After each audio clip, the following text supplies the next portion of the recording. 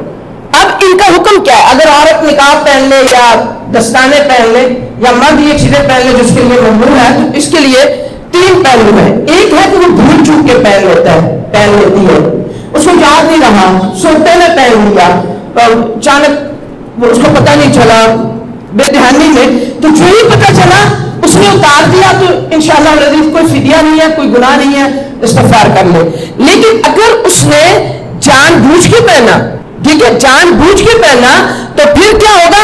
پھر اس کے 2 پہلو ہیں. ایک ہے کہ جان بوجھ کے پہنا اور اس کے پاس عذر شرعی کوئی نہیں تھا, ایسے دھکے سے پہن لیا, سر ڈھانپ لیا. کئی لوگ کیا کرتے ہیں کہ وہ نماز ان کے ہاں مردوں کی ٹوپی کے بغیر نہیں ہوتی, سر ڈھانپے کے بغیر, تو وہ وہاں اس طرح کے تکلیفات میں بعض آدمی پڑ جاتے ہیں, تو ان پہ کیا ہوگا؟ فدیہ دینا لازمی ہوگا اور گناہگار بھی ہوں گے. اور جنہوں کو کوئی عذر شرعی تھا, یعنی عذر شرعی کیا ہوتا ہے کہ مثلا کوئی ایسی بیماری ہے, کوئی ایسی پریشانی ہو گئی ہے, تو مثلا ہاتھ پہ کوئی چوٹ لگ گئی ہے اور ہاتھ پہ عورت کو پٹی باندھنی پڑ گئی اور سارا ہاتھ ڈھانپ دیا گیا دستانے کی طرح, تو یہ عذر شرعی ہے, اس میں انشاءاللہ اس کو کوئی گناہ نہیں ہوگا. لیکن اگر اس نے عام عذر تو صحیح ہے لیکن اس نے دستانہ باقاعدہ پہن لیا ہے, تو پھر عورت کو بھی فدیہ دینا پڑے گا, یا نقاب پہن لیا اس کو فدیہ دینا پڑے گا. فدیہ کیا ہوگا؟ ایک جانور ذبح کرنا, اور حرم کے فقراء میں تقسیم کرنا, خود نہیں کھانا. یہاں تو ہم خود بھی کھاتے ہیں نا, اللہ کے نام میں دیتے سوائے کاٹتے, وہاں خود نہیں کھانا اس میں سے, اور وہی تقسیم کر کے آنا, وہی ذبح کر کے آنا, خواہ پیسے زیادہ لگے یا کم لگے. لبیک اللہم لبیک, لبیک اللہم لبیک, لبیک لا شریک لک لبیک, لبیک لا شریک لک لبیک.